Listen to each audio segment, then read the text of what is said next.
Assalamualaikum warahmatullahi wabarakatuh. Nah, bertemu lagi dengan saya Anita Febriana dari Fakultas Ekonomi dan Bisnis Manajemen Universitas Pancasakti Bekasi. Nah, kali ini saya akan menyampaikan materi dari kepemimpinan. Nah, tema ini cocok sekali untuk kalian para penerus bangsa ke depannya. Nah, jadi seorang pemimpin itu tidak mudah ya teman-teman ya. Butuh proses ke depannya langsung. Yuk kita lanjut pembahasan berikutnya. Ini kepemimpinan. Nah, secara umum kepemimpinan adalah sebuah kemampuan dalam diri seseorang untuk mempengaruhi orang lain atau mengarahkan pihak tertentu untuk mencapai tujuan. Nah, sedangkan berdasarkan KBBI, dalam kepemimpinan adalah orang yang harus memiliki kemampuan untuk mempengaruhi atau memandu sekelompok orang atau pihak. Nah, di sini juga dari Warren Bennis dan Bruce Nanus dalam penulisan bukunya yang berjudul Leaders, The Strategies for Taking Change berpendapat teori kepemimpinan adalah kekuatan yang sangat dipengaruhi di baik kesuksesan suatu organisasi atau perusahaan. Nah, selanjutnya kita kan sudah memahami pengertian dari kepemimpinan tersebut ya. Nah, selanjutnya ini tujuan kepemimpinan. Nah, tujuan kepemimpinan ini ada beberapa. Yang pertama itu membantu terciptanya suatu iklim sosial yang baik. Nah, di sini membantu terciptanya suatu iklim sosial yang baik itu adanya kepemimpinan dalam sebuah organisasi yang bertujuan untuk terbentuknya suatu iklim sosial. Karena iklim sosial ini akan mempengaruhi kinerja dan kenyamanan setiap anggota dan sekelompok.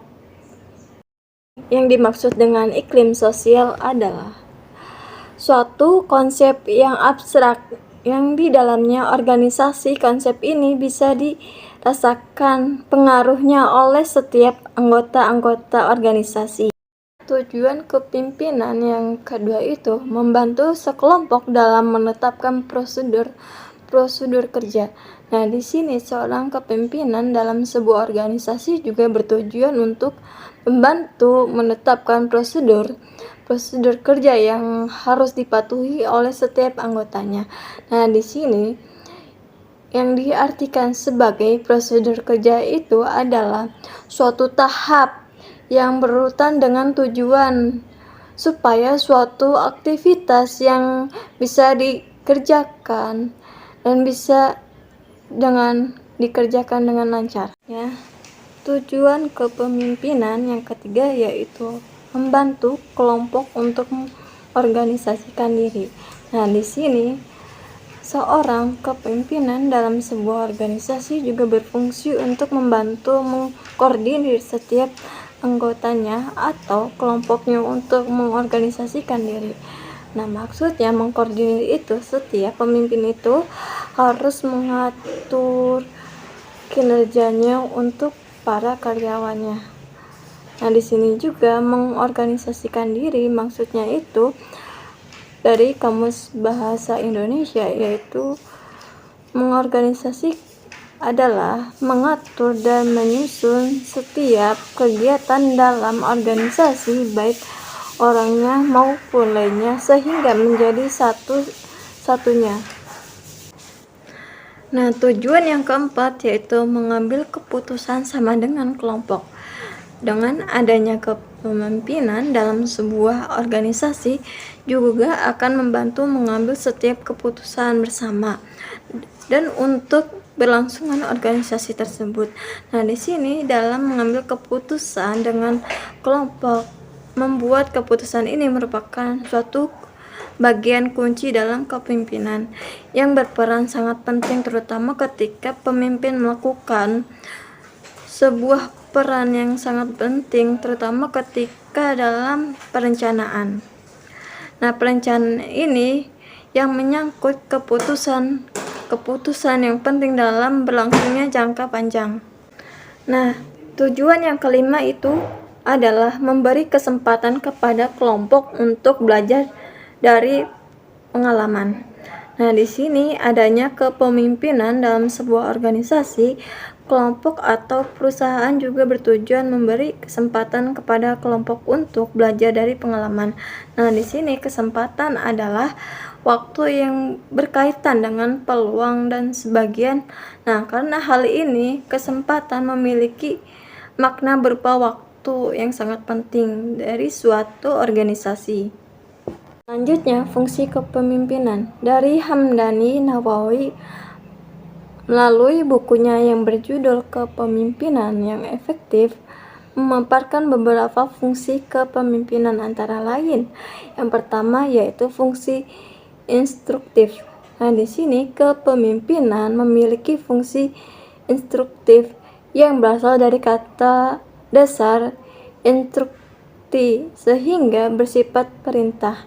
Nah, maksudnya di sini suatu perintah pada seseorang atau anggota kelompok dengan jelas sehingga orang yang diperintah melakukan tugasnya. Nah, yang kedua yaitu fungsi konsultatif. Nah, kepemimpinan juga memiliki fungsi konsultatif yang sifatnya dua arah.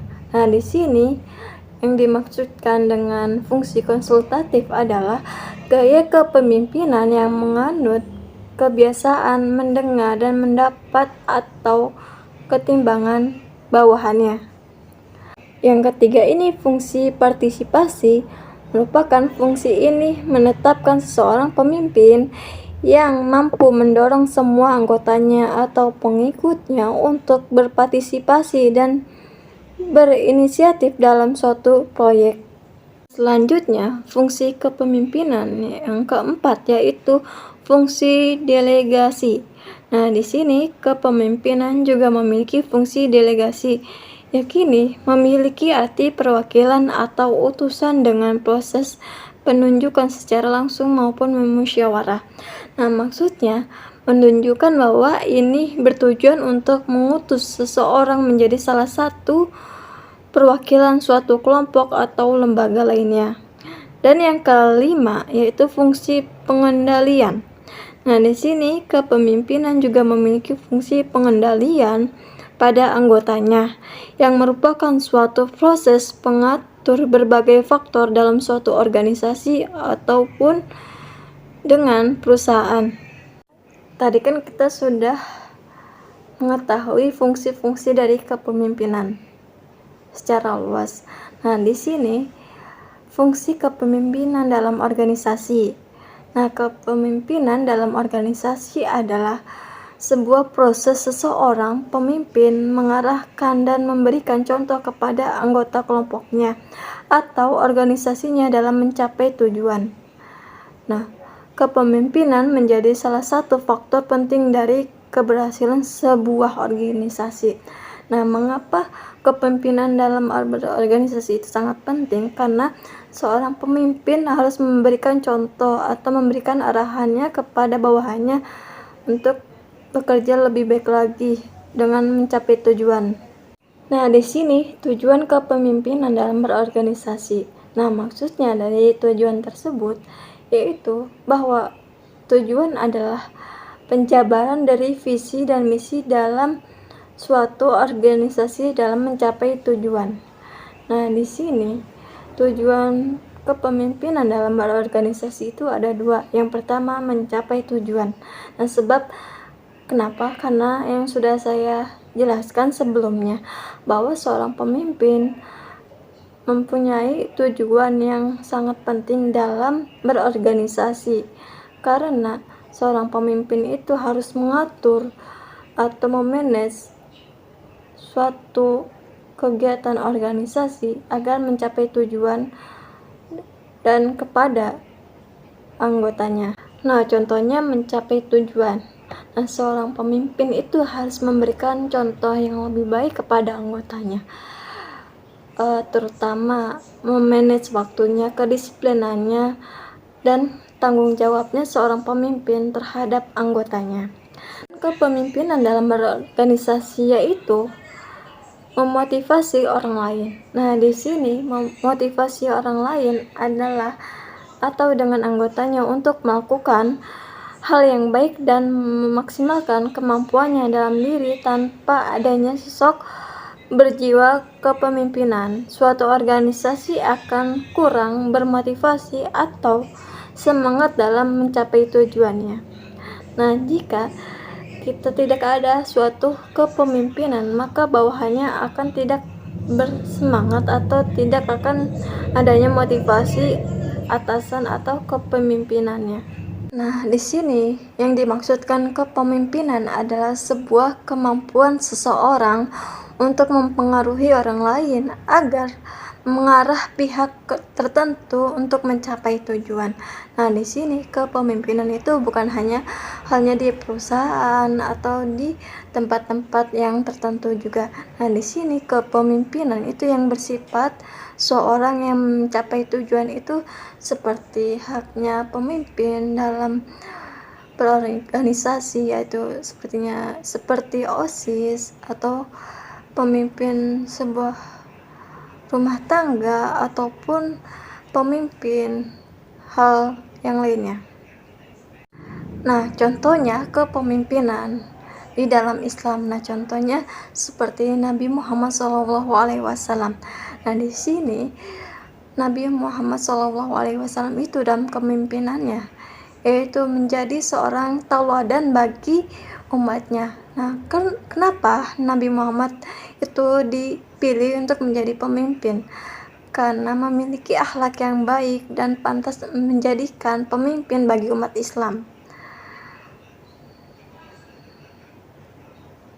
Nah, di sini kita bisa mengetahui sebuah pemimpin yang baik. Apa yang saya sampaikan semoga bermanfaat pada kalian semua. Kurang lebihnya mohon maaf. Wassalamualaikum warahmatullahi wabarakatuh. 3, 2, 1